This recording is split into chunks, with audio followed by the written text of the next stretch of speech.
Lovely. Yeah, so each level of the ecosystem has to be intact for apex predators to survive. So if they're thriving, it's a good indication that the marine environment is doing well. We were also already able to establish special areas of conservation based on the data that we have collected. So this is the map that you see on the right. We have 2 areas in Wales, and we are placed in Newquay and Cardigan Bay, so in the middle of one of our special areas of conservation.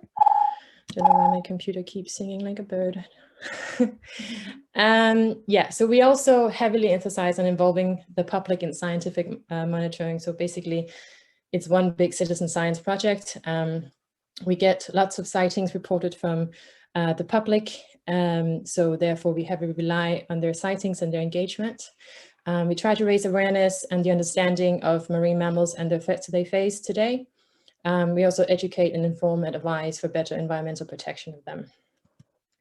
So we have a sightings network at Sea-Watch. So on our website, you can submit your sighting or you can use our app, the Sea-Watch app. So if you're out walking along the shore or you're out in a boat and you happen to see a cetacean or a seal or maybe a shark, you can submit it to our website and it'll be part of our sightings network, which is one big database that we then use to protect our marine mammals, and is part of the monitoring that we do here.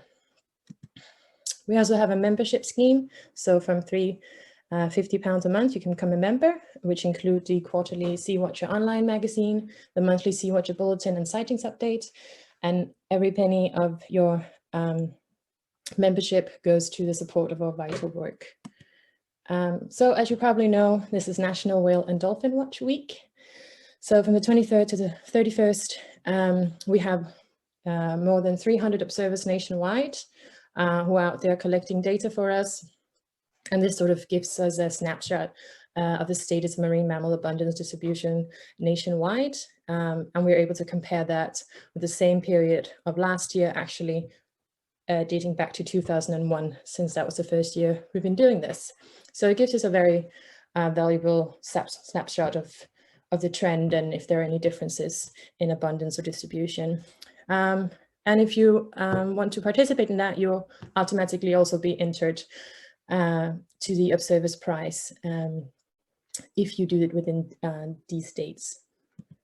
So far we've had over 200 sightings and we're still counting. Some of the interesting sightings were of minke whales, grey seals, longfin pilot whales, Risso dolphin, even basking sharks, killer whales and harbour porpoises. So a little bit about myself. So as I said, I'm the research assistant, also intern coordinator for Sea-Watch. I'm from Copenhagen in Denmark, and I have a master's in marine biology and experience in marine mammal and marine vertebrate research and conservation. So my work for Sea-Watch Foundation, I joined for this season, so back in April. I'll be here for the entire season. And I'm very lucky to get a front seat to the wildlife of Cardigan Bay. So going out on surveys, collecting data and ensuring the future of these species. A big part of my job is assisting in the instruction of interns. So whether it be land-based surveys or boat-based surveys or any kind of database entry, making sure they know their task and that it's being done properly so we can ensure high quality data. Another really essential part is basically coordinating between the monitoring officer, who's Katrin, who'll be speaking later on, and the project interns. So making sure that the daily life here runs smoothly, everyone knows their task, what to do, if they have any questions, and making sure everyone is finding themselves all right during this internship as well. I also take part in photo ID, mainly when we're out on surveys. So what is special about dolphins is that each dorsal fin is unique to each dolphin. Each dolphin will have probably scars or notches and nicks on their dorsal fin. So that means that we can sort of monitor them over time. If we encounter the same dolphins over and over, we can share a catalog with other organizations and see where our dolphins travel to when they're not around. You can also follow their sort of their journey through life, what kind of pods they're in, or if they give birth throughout their life story, and so on. Yeah, and also make sure that the data is of high enough quality, verifying the validity, whether it be sightings coming from the public or our own surveys. Right. So I'll now hand over the stage to Ceri. Yeah, the stage is yours. I will just stop sharing so that you can share yours. Okay, great. Yeah, thanks, Rebecca. And thanks for having me here this evening. It's a pleasure to be here with you during your Whale Watch week of events, and I hope they're all going very well. Everybody's enjoying them. I'll just share my slides a moment. That's all for inviting me today. My name's Ceri Beynon-Davies. I'm a senior marine wellbeing advisor in the wider marine function in Natural Resources Wales. And this evening, I'm just going to give you a talk about the benefits that can be derived from citizen science and ocean literacy programs, such as what Sea-Watch do, and how that provides wider benefits, not just for our organisation, conservation objectives in Wales, but also for wider benefits and well-being benefits for individuals as well. As a sort of background, I guess some of you may not be fully acquainted with the work which we do in our sort of marine service in Natural Resources Wales. So I thought it would be useful to just sort of give you a bit of a background about the work which we do. So we're Welsh Government's principal advisor on the natural environment and its sustainable management. So we basically aim to manage our land, water, air, plants and soil sustainably, and then also think about the impact that this has on future generations.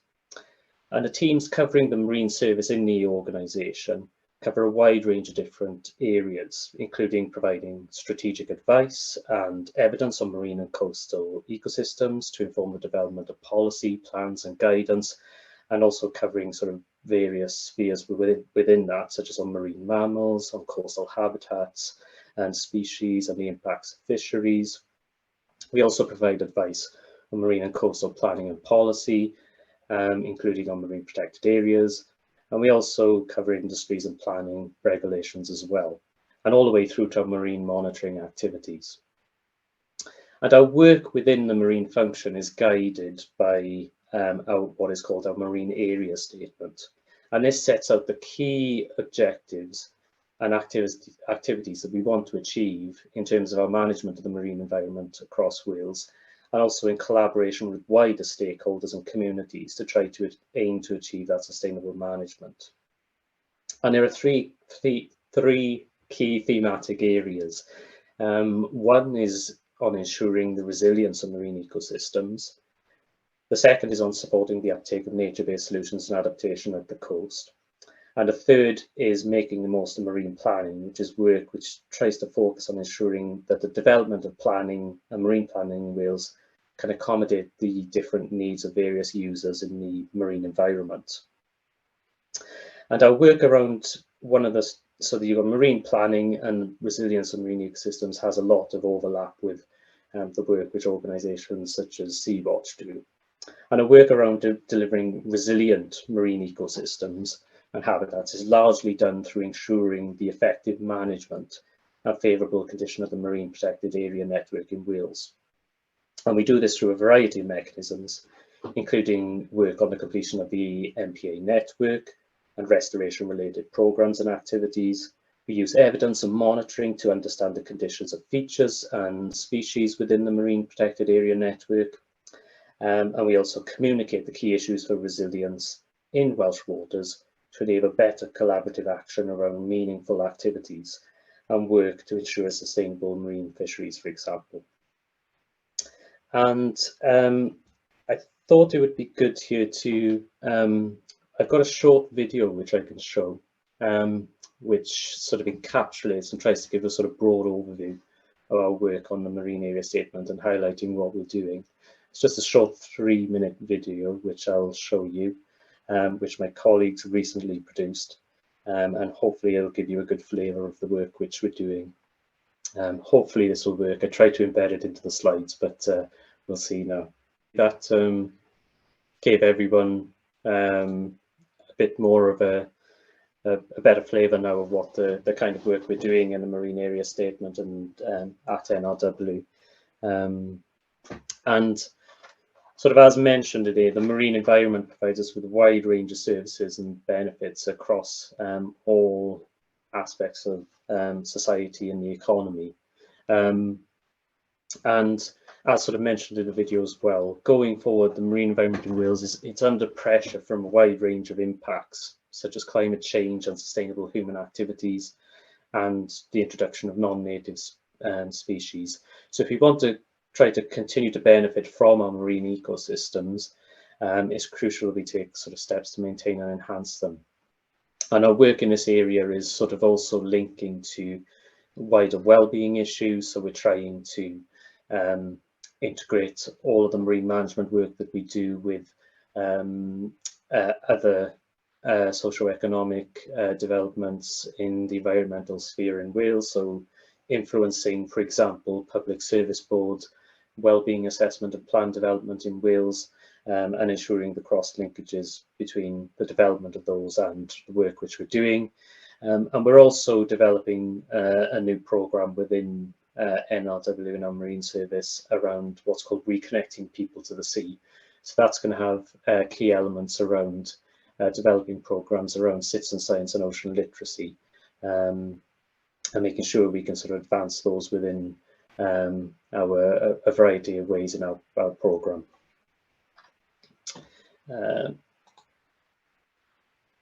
Just move on to the next slide now. And this sort of leads into what I want to sort of talk to you about this evening, which is the importance of ocean literacy and citizen science, and the importance of the work which you're all doing in organisations such as Sea-Watch, and how that helps us to support us in our objectives and in conservation in Wales, in the marine environments. And broadly, people in Wales have strong feelings for the marine environment and want to see healthy marine ecosystems. In a recent Wales Ocean Literacy survey, which is soon to be published by and commissioned by DEFRA, over 80% of people felt that it was important to protect the marine environment.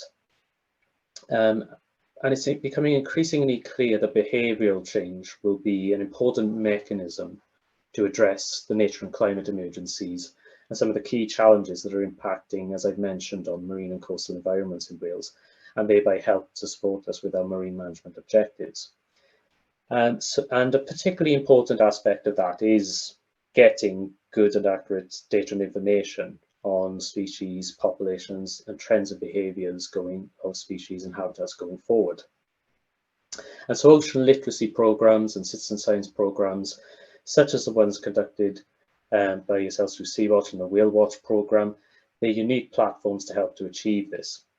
And they're important for a number of reasons, and I've got a few sort of high-level reasons there on the slide, and I'll go through some of these. And so, for example, they help to improve our understanding of the impacts on marine species and ecosystems and the work which we do. So in a lot of the work which we've done with Sea-Watch to date, and your programs have supported us through, for example, your marine mammal observations and sightings data helps to inform us and helps us to understand the mapping and distribution of marine mammals in Wales, in Welsh waters, and through the work, for example, that you did recently with regards to the Atlas of Marine Mammals in Wales. And we use the observation data and the sightings data along with other marine mammal data and surveys to inform our population estimates for species and various other demographic parameters. And all of this data and analysis feeds directly into our management of the special areas of conservation and development of conservation objectives, condition reporting and casework advice for a whole range of marine developments and activities.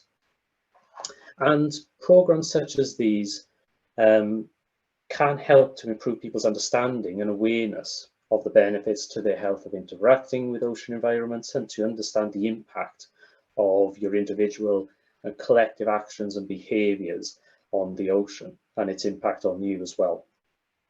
And broadly speaking, without improved engagement and understanding by the wider public as a whole, it'll be difficult for governments, it'll be difficult for regulators and other actors to drive through changes that they want to introduce.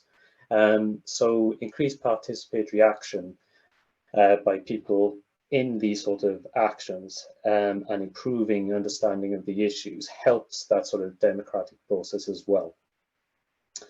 And these schemes are also great for engaging a wider range of audiences, and particularly younger audiences, on the issue, and that's going to be vitally important going forward.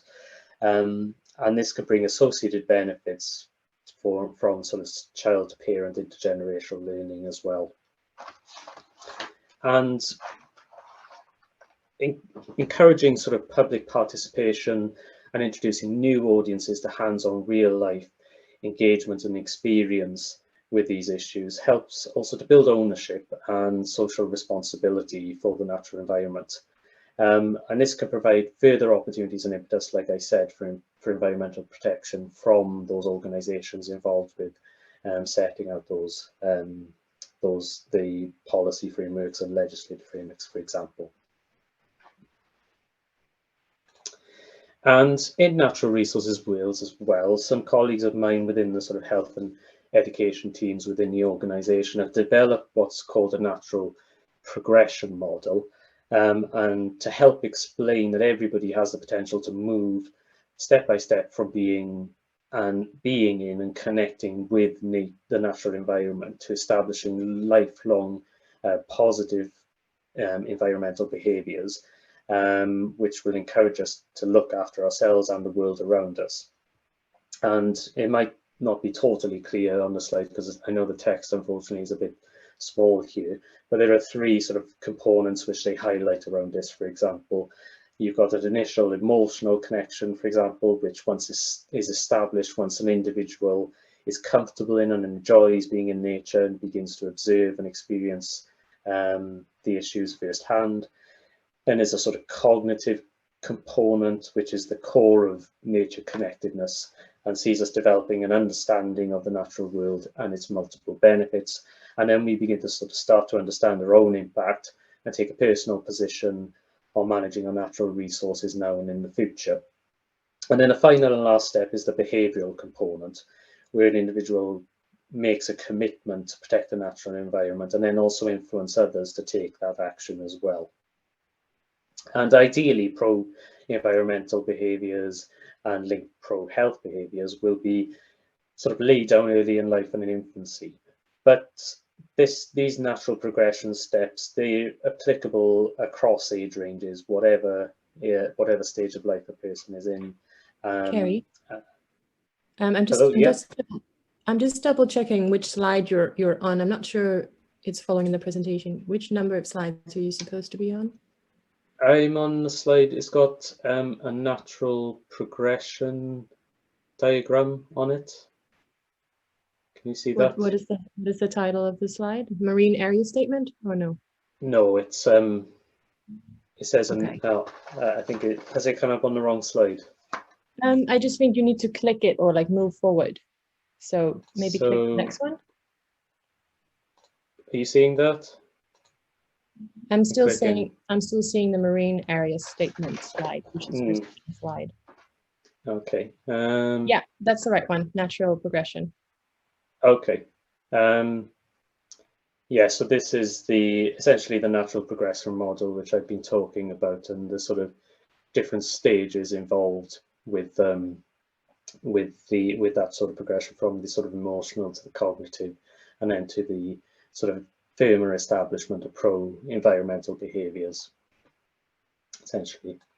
And it's not just the sort of conservation and environmental side that's important in all of this. There's also wider health and individual benefits that can be gained from engaging with these projects and getting out and getting involved with citizen science projects as well. So that recent ocean literacy survey in Wales, which I just mentioned, in that as well, respondents value the marine environment, particularly for the physical and mental health benefits that it gave them. So 84% of people reported that visits to the marine environment were good for their mental health, and 78% reported that visits were good for their physical health as well. And getting involved in citizen science and ocean literacy programs has the potential to offer benefits across the board in terms of opportunities not only for physical activity and the benefits that that can provide for physical health, but also around sort of mental health well-being benefits derived from being in and connecting with nature and with other people in a meaningful way. And being out in a natural environment can help to alleviate a wide variety of illnesses and health problems. So, for example, it can help to reduce the symptoms of stress and ADHD. It can regulate mood, particularly anger, and can have a calming and relaxing effect. It's recognized that outside spaces can play a therapeutic role as environments to safely release and reduce strong emotions. And there's been some studies which have also suggested that spending time in nature and undertaking repetitive tasks can actually potentially fight stress better than other forms of leisure activity, such as, for instance, reading. And then you've got all the sort of wider benefits as well. So more recently, for example, some reports have suggested that spending time outside can be beneficial for people with dementia and may even slow down or abate the symptoms of that disease. You have the benefits of, getting vitamin D by being outside, which can help to regulate mood and prevent diseases such as rickets. And then an interesting benefit also, which has recently been highlighted, is that it can help to minimize short-sightedness in children as well. So a wide range of different health benefits that are derived from being out in nature. But also well-being benefits of spending time in the environment also depend on an individual's sense of connection to nature. So it's been found that regardless of overall time spent in natural environments, people with a strong emotional and cognitive relationship with nature are more likely to state that their lives have meaning and purpose than those without such a relationship. And also there's the sort of wider social benefits that you can get from partaking in these activities as well, which is good for mental health and mood. So working collectively as part of a group in these activities and performing a sort of social role as well, and developing productive working relationships with a wider range of partners and stakeholders. And it's an opportunity for people to learn and also develop new skills through these social activities as well. And perhaps importantly from our view in NRW as well, which is a particularly underestimated benefit, is that it helps to prevent the loss of environmental knowledge and understanding. So you might have heard of terms such as environmental generational amnesia or shifting baseline syndrome, where children's baselines for healthy environments are degraded generation by generation, which can lead to adults who then have little understanding of the environment around them and the state of the environment around them and the value of its resources as well. And it was interesting because I went the other day to my local library and I saw a flyer there which was sort of advertising, for example, skills programs around developing your skills in computer programming and computer coding, and particularly for young children as well. And that's sort of something that's sort of actively encouraged by government agencies, and in terms of skills development for the future, for example. But I think sort of equally important is that sort of skills development with nature and understanding the natural world and environment around you, and developing the skills to observe nature and appreciate the variety of species and habitats out there and develop that learning and skill, and across all ages as well.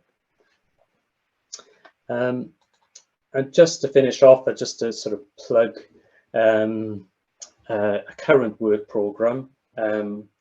So we currently have just released our new Resilient Communities Grants program.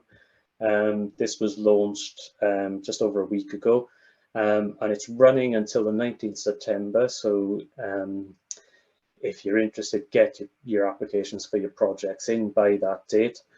So it's a wide-ranging scheme which is looking at getting projects developed across Wales, which cover all these thematic areas on the slide here. So reconnecting people with nature and promoting health and well-being benefits of being out in nature, and creating more accessible opportunities for different groups and particularly more disadvantaged groups in the population to get involved and outside and accessing nature, or getting involved in sort of similar citizen science type projects. So we'd be very keen to see applications from any interested partners on the sort of marine and coastal side who would like to develop projects. That, as I mentioned, that's a deadline. There's funding available up to 125,000 for each project. And further information, you can find further information either on this email address here, grants.inquiries@naturalresourceswales.gov.uk, or you can go to this link here. I can share the slides after if people would like to see them. And if you go to that link, that will provide you with all the information about the program and how you can register your applications on there.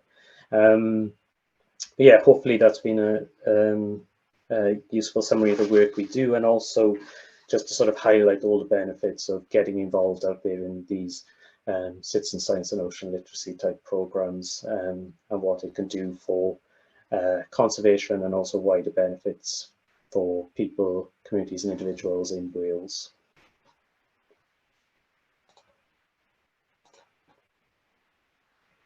I'll just stop sharing it now.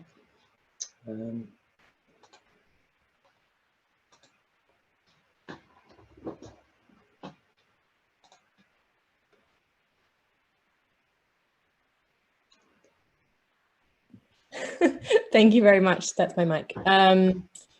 Are there any questions for Ceri? Just sort of bust yourself into the room.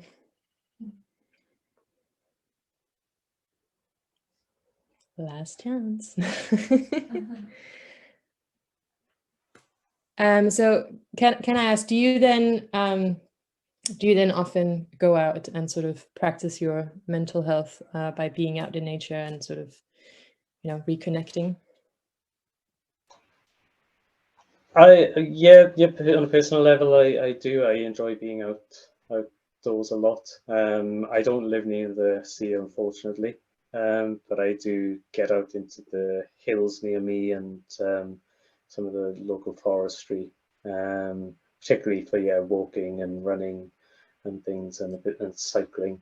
So yeah, I find it very sort of restorative in terms of getting my energy levels back and getting a bit of space from the sort of hustle and bustle of work and life. Yeah, definitely. Yeah, it's very important. Yeah, and obviously this week is a good opportunity to take part of being out in nature and observing wildlife. Yeah, but thank you very much for your talk. It was very interesting. No problem. Yeah, thanks for having me. Yeah. Yeah, so next up we have our Sea-Watch intern, Celia.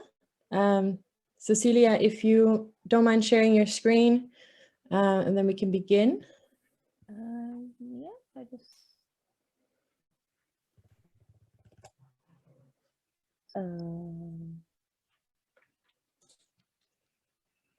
Hey, can everyone see that? Or... We can see it. Can you try and enlarge it as well?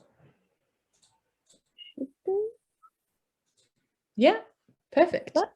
All right, stage is yours. Okay, so hello, so I'm Celia. I am one of the interns at Sea-Watch for this period. I'm just going to talk a bit about the wildlife and the encounters and what I've been doing in this internship.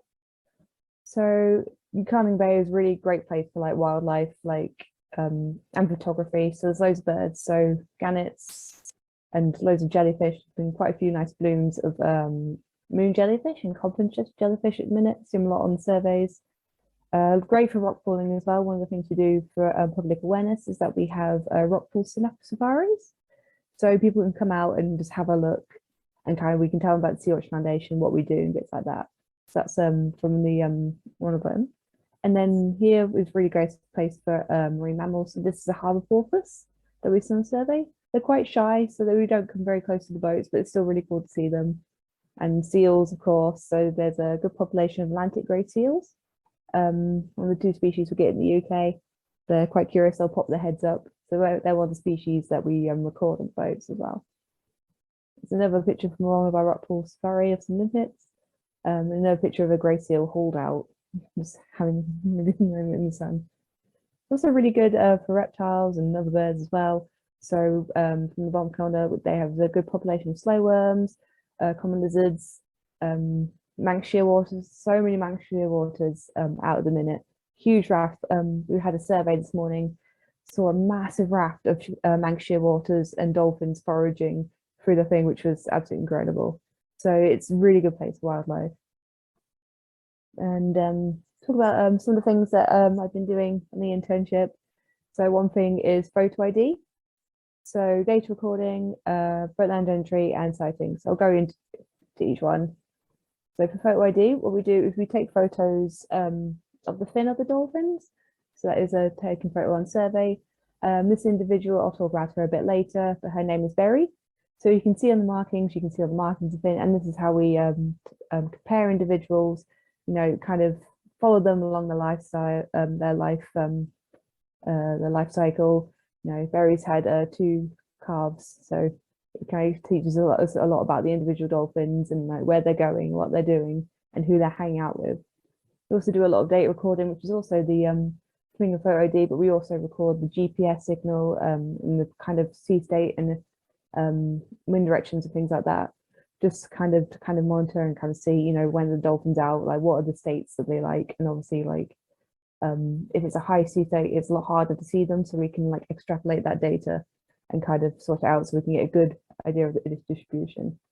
And then of course boat surveys, sometimes they're great visibility, sometimes they're not. So you can see a lovely sunrise on the early morning sunrise on the left, and then a very thick fog where you can only see a few meters in front of us, which makes it very difficult to see dolphins. And then obviously we have boat days. So what happens is we go out on boats, the tourist boats, record what we see, record any boat activity, any boat encounters as well. Make friends with the seagulls that like to hang out on the roof. So this is Stephen. So, and then we go back to the office and we enter that data, whoever's on that task that week. And then we have the data on a nice spreadsheet, which is a lot easier to work with rather than just a piece of paper. Also submit sightings as well. So the good thing about Cardigan Bay is that you don't have to be out on the boat to see dolphins. You can see them quite close to shore. Berry especially, which is why she's one of the reasons she's on this slide, is because she likes to come in the harbour a lot. So you can get really amazing views just on the pier as well, which is just really amazing. And of course, public awareness. So this is Claudia's dog. Claudia is a sightings officer. It's great for drawing people in because he's very cute. But you know, we have a hub where people will come in, and obviously we're running a lot of events today, a lot of craft workshops, and do your own land watch workshops as well, just to keep people kind of in the people more aware of the charity, what we do, and you know, to try and get them more involved, trying to submit their sightings, and just basically just appreciate the amazing animals that, you know, cetaceans and seals that we have all around the UK.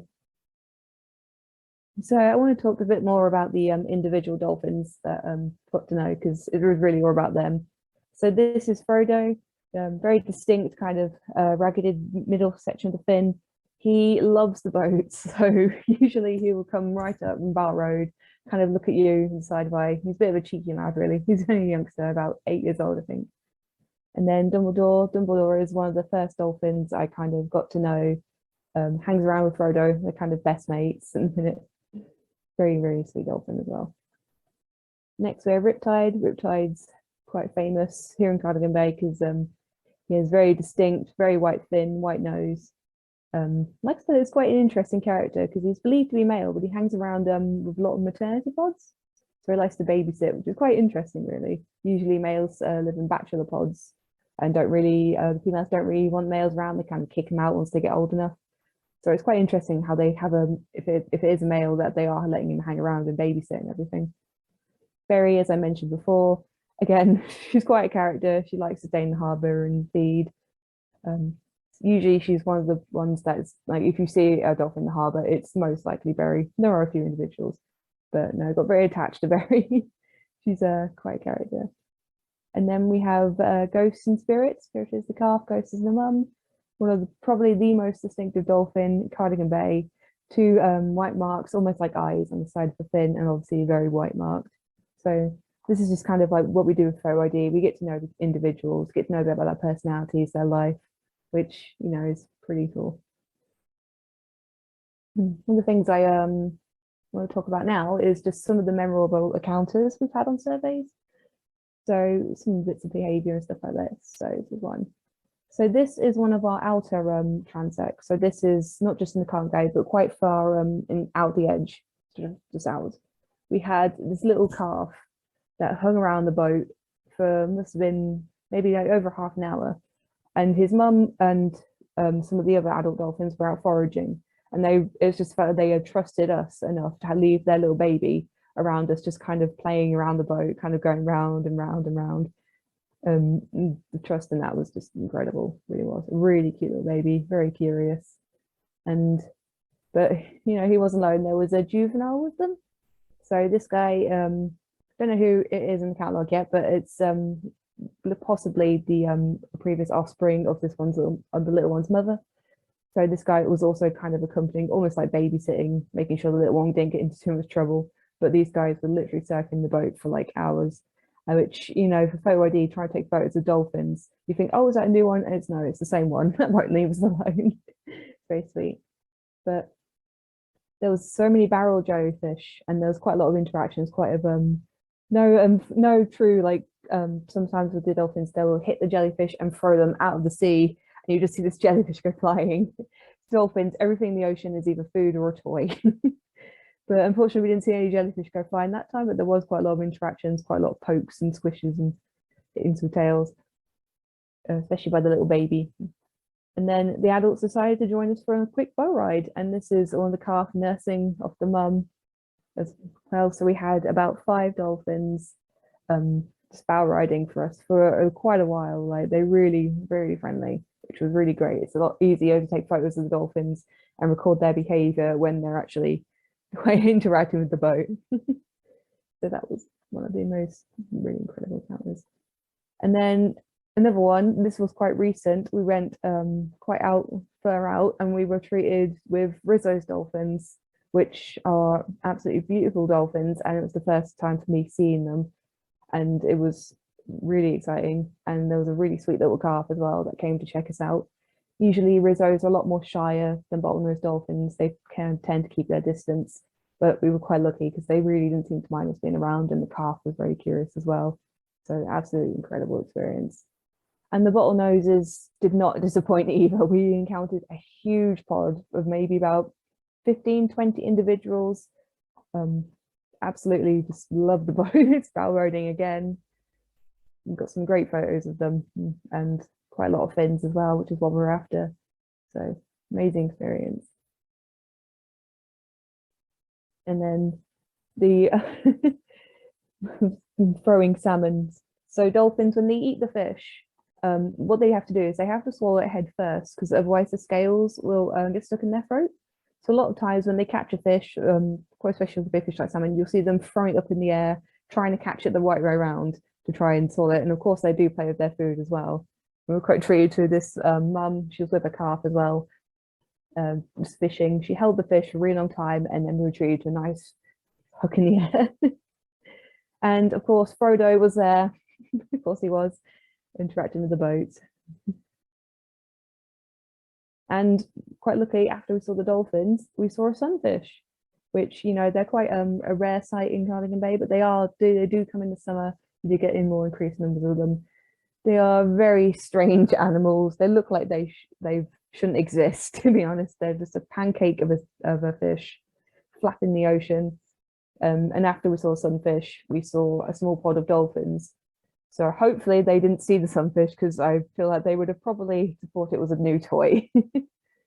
which is really cool.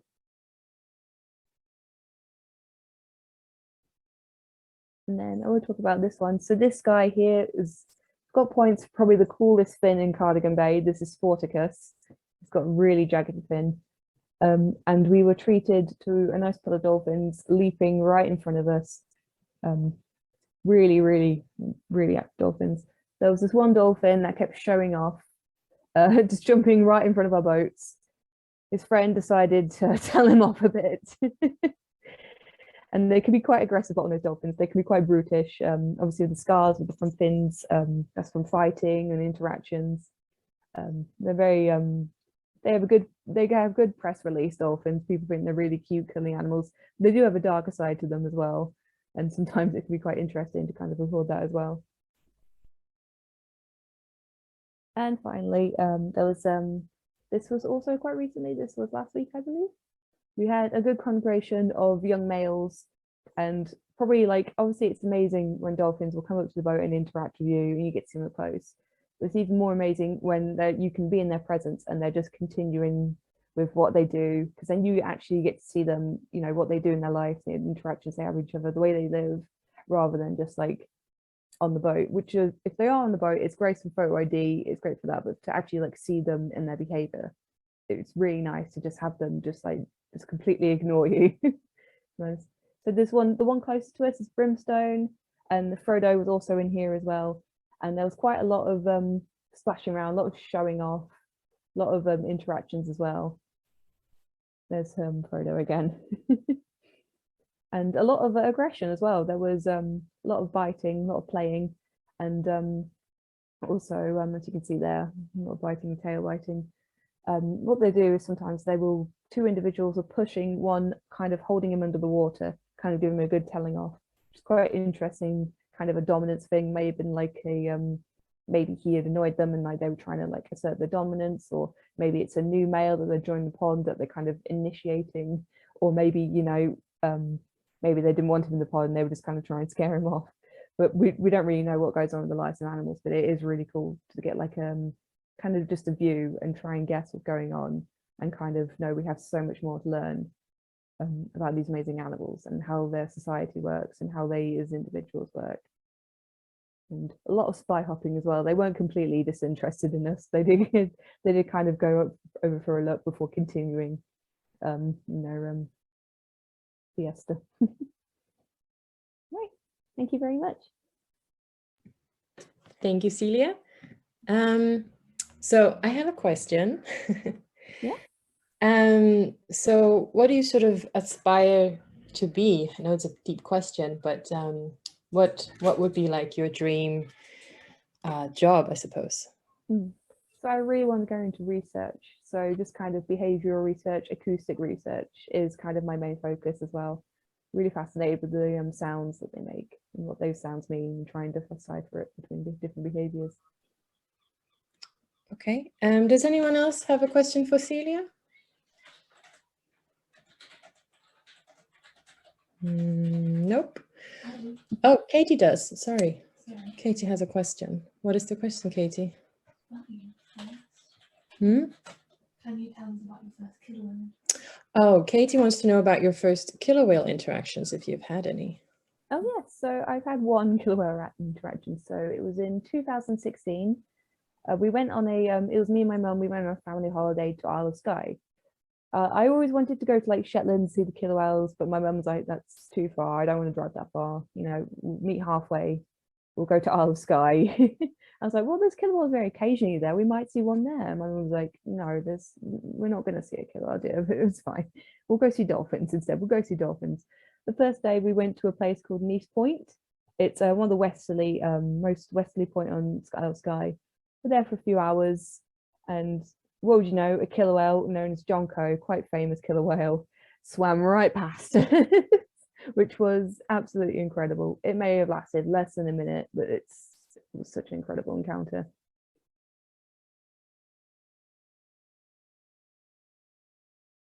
I keep forgetting to unmute my mic. Sorry. I was going to say, it really does sound like a incredible encounter. Yeah, it was insane. Well, thank you very much for telling us about your internship. Now we have a Q&A session. So Katrin, our monitoring officer, will be leading that, and I will be asking her some of the questions that have been submitted. So Katrin, are you here? Yes, I'm here. Yay. Okay. So what sort of drives your passion for the kind of work you do? Oh, okay. It started quite early for me when I was quite young. We lived abroad a lot, and we lived in Oman for quite a while, and my parents took me to see sea turtles when I was really young, and that kind of left a lasting impression on me, and I always wanted to work with the ocean since then. So I came to the UK to study marine biology, and ended up in Cardigan Bay as a research assistant in 2011, and I never really left. There's just something really special about Cardigan Bay and the dolphins there. So yeah, it's just really the place and the dolphins. It's nothing quite like it anywhere else in the UK. So how many species do you see in Cardigan Bay, and why do you think they like it so much here? So the species we see most often is the bottlenose dolphin. It's one of only 2 semi-resident populations of bottlenose dolphins that we get in the UK, the other being in the Moray Firth. So they're like the main attraction and the reason most people come here. We do get a few other species. So we get harbour porpoise, which are the sort of smaller and less glamorous cousins of bottlenose dolphins. They are very cute, about half the size, a bit more shy. They don't interact with boats quite as much, but we do see them quite frequently on surveys. Not a cetacean, so not a whale or a dolphin, but we do get grey seals quite a lot, particularly in Cumtidi in the sort of later part of the year, September, October, they pop there.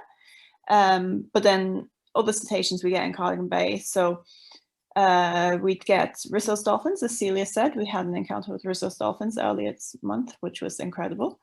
And we do also get common dolphins. Common dolphins and Risso's dolphins we're more likely to see kind of on the outer part of the SAC. And actually with the Risso's dolphins, we were incredibly lucky because we usually only see them up near Bardsey Island, the Clean Peninsula. And we actually saw them down by Cardigan Island, which was quite unexpected. And one of the reasons we see bottlenose dolphins here, we think, is probably because it's quite a sheltered area. So it's a really good place for them to have their calves and feed as well. At the same time, that's one of the reasons we don't see as many other species. So we don't get Rissos and common dolphins quite as close in, just because they tend to be a more deep water species than bottlenose dolphins. I have a question here from Lynn. She is asking if dolphins have a breeding season as such. Bottlenose dolphins, they are pretty indiscriminate. They do breed all year round, but we do tend to get it more in the summer months. So the summer months is when most of the calves are born, so between May and September. And that's also when we have the most sort of mating activity, because bottlenose dolphin pregnancy is about 12 months. So they tend to coincide. We have seen calves as early as January, though, particularly around Anglesey, where our director Peter is based. It's less common, but it does happen. Okay. When can you see dolphins in Wales? Is there a particular season or months? So our population is what we call semi-resident, so most of the population is here most of the year. However, it is significantly easier to see them in the summer, particularly now is a really good time to see them. So around sort of June to August is a kind of high season where we see them most really. But we've seen them in the winter as well in Newquay from the pier. So they do come in at that time. The summer is probably also better because the weather tends to be better. We tend to get more calmer seas, so it's easier to see them. All right, so maybe a question that some are wondering, can you swim with dolphins in the UK? Is that No, and actually you are not allowed to swim with dolphins in the UK. It's something that a lot of people have on their bucket list, but it is actually prohibited in the UK. Interacting with dolphins is quite severely restricted in the UK in general. So even if you're on a boat and you encounter dolphins, you are actually meant to follow a code of conduct where you don't, particularly in Cardigan Bay, where you don't follow them deliberately, where you don't change your course, where you just sort of slow down and watch them for about 10 to 15 minutes and then you leave. The reason it's regulated is both in the animals' welfare, in the interest of the animals' welfare and the people involved. A lot of people have the impression of dolphins being really friendly, intelligent creatures, and they are definitely intelligent. But as Celia said in her talk, they are quite aggressive, and particularly adult males can do a lot of damage. They are about 4 meters long and weigh about half a ton. So even if they were not intentionally aggressive, they can do a lot of damage. So it's generally not recommended to swim with them. Yeah. So how do you become a marine biologist? So if you're listening to this, or you know someone who is aspiring to become that, what would be your sort of suggested route? First of all, you probably have to be quite patient. There's a lot of people who want to become marine biologists. I came to the UK to study marine biology, so it differs a little bit around the world. So I'm originally from Germany. In Germany, it's very difficult to study marine biology. You have to study biology first, which is why I came here. So it's a really competitive field. A lot of the time you need to obviously do really well in school and do well in the sciences, so that you can then go to university to do your bachelor's degree in a related science, probably ideally also a master's. And a lot of places now do want you to have some sort of field experience, just because it is really competitive and there's so many people out there. So yeah, it's quite a competitive field, so you probably want to start quite early with like gaining experience and doing well in school in the sciences, and sadly also maths. Maths is very important. It's not all about like going out on the boat and seeing the dolphins. When it comes to analyzing the results, you do need to use statistics. Yeah, so if you're really good at maths, that puts you in a really good place, really, because I don't know a lot of marine biologists who genuinely enjoy maths. They just sort of do it out of necessity. So if you enjoy maths, you have a great advantage on many of us. Certainly. Speaking of starting early, we actually have an intern this period who's just 18, so she's really getting a head start. Yeah. It's great. So what is a typical work day like for you? That's quite difficult because there is no real such thing as a typical day. It depends a lot on what time of year it is as well. So during the summer, we do a lot of field work. This morning, we were on survey from 4 a.m. till about 10. It depends a lot on the weather. So we need to make the most of the weather. When we have good weather windows, we might be on the boat for 3 days in a row, leave early, come back late, and barely do anything else. And then we have times where the weather is so poor, we are stuck in the office, which is in a way a good thing, because really every day of fieldwork generates at least about 3 days of office work. So when we're in the office, we do process the data that we collect. So the data needs to be entered, and also we need to download our pictures. We need to start matching the dolphins and things like that. So if I'm in the office, I generally come in at a fairly normal time, around 9, and start working through doing photo ID, checking where we are at with data entry and things like that, and also responding to data requests or requests from press and things like that. People have seen a dolphin and want to know what it is, so that sort of thing. So it's really quite a varied day. And because of our position in Newquay as well, where we are overlooking the bay, occasionally I will be doing office work and I'll see dolphins really close to the pier, and I'll take my camera and run out to try and get some photo ID pictures, which is nice. It's always a good excuse to get out. So I have a question that you actually initially asked me in the interview. I don't know if you remember it, but I do. You asked me, what would I tell the public that they may not be aware of in terms of conservation? Oh, right. Yeah, I do remember that question.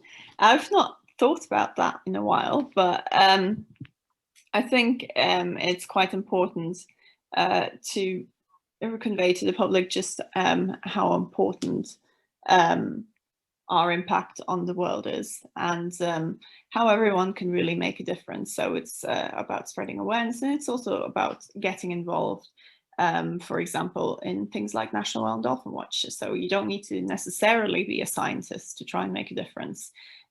So yeah, get out and get involved. It's easier than you might think. Okay, does anyone else have a question for Katrin that wants to sort of buzz themselves in and ask away? You're welcome to do it. No, thank you.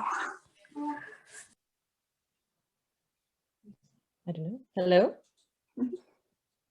I think you're muted. I don't know if you meant to be muted or you accidentally pressed the mic.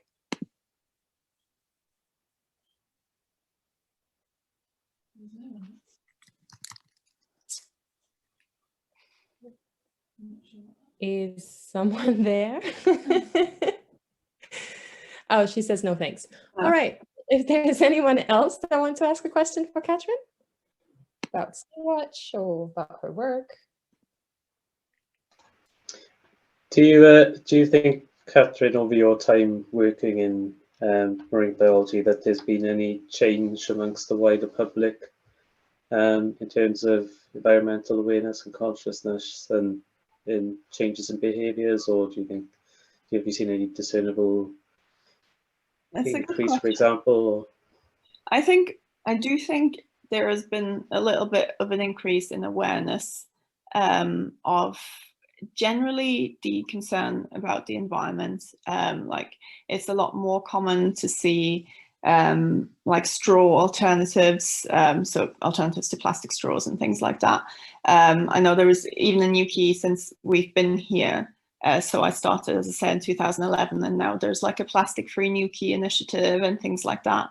So there is things like that you can definitely see that are changing. There's a lot of more environmentally friendly options in many different fields. So, well, like straws, for example, or deodorant even, and there's a bit of a move towards like moving away from aerosols and things like that, which is now quite sort of mainstream. One thing I would say is that the kind of awareness of the wildlife doesn't necessarily seem to have increased. So we're still getting a lot of the same questions that we got about 10 years ago, but the general awareness of the impact that people are having on the planet, I think that has definitely changed a little bit, at least. We have a question here in the chat from Claire, who wants to know, there's been a decline in dolphin and porpoise sightings along the north coast of Scotland this year so far. Do you have an idea as to why? I think that's more of a question for our sightings officer, who is not here right now. I know more about Cardigan Bay, I have to say. Our director, Peter, would probably be able to answer that question more. I'm a little bit more localized. I can't say that I know, I'm afraid. I can answer that. Oh, well done, Peter. Well, when I say I can answer it, I don't think there is a clear answer yet, because we don't have a huge amount of evidence that there's been a big change there. The numbers of bottlenose dolphins, for example, using the north coast of Caithness and Sutherland varies a lot from year to year. So some years they seem to be using that quite a lot, and other years scarcely at all. So And as for other species, I mean, we are getting Risso's dolphins anyway, a lot up in Orkney and Shetland still, so that they're around. They may not be using Caithness as much just at the moment. So I think it's difficult at this stage to reach a conclusion that there's any status change. It's too early, really. You need to have a longer term trend. And the same goes for porpoises as well. I mean, interestingly, porpoises in several areas seem to have been down in numbers to what we'd expect.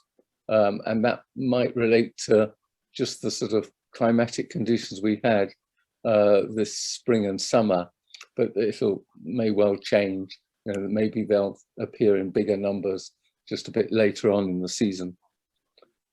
So not an entirely satisfactory answer, but it's what we know of at the moment. That's my neck of the woods.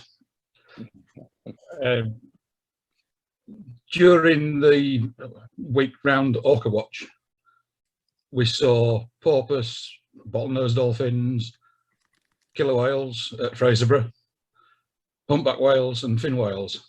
So there's plenty in the Moray Firth, but you've got to be there to see it. We had a fantastic couple of weeks then. I was out this evening and saw nothing, but I was rushing back for this. So it's an unknown quantity, but you've got to be there to see it. All Yeah. right. The Moray Firth seems to have been good for a long time now. It's one of the best areas really in Britain, consistently for minkies, for humpbacks, occasionally fin whales, and the population of porpoises there is much better than it is further north now, probably because of changes in things like sand eel stocks and so on in that area. Robin in the chat is asking if possibly the declining sightings could be because they spent part of their time down in Yorkshire and New East England. I think you muted yourself. Yeah. Yeah, I guess that is referring to bottlenose dolphins, which are spending a lot of time down in Yorkshire and Northumberland and in between. Yes, it might be so, because the population that was occupying the area around Caithness was part of the Moray Firth population. It was ranging over the wider part of the Moray Firth, but heading north as well as heading south, whereas now they do seem to be heading south a lot. And a proportion of that population, a significant proportion, is spending a large part of the year down off Northumberland, Durham, and Teesside, Tyneside, and Yorkshire. So there may be some truth in what Robin's saying there. Does anyone else have any questions for either Peter or Katrin?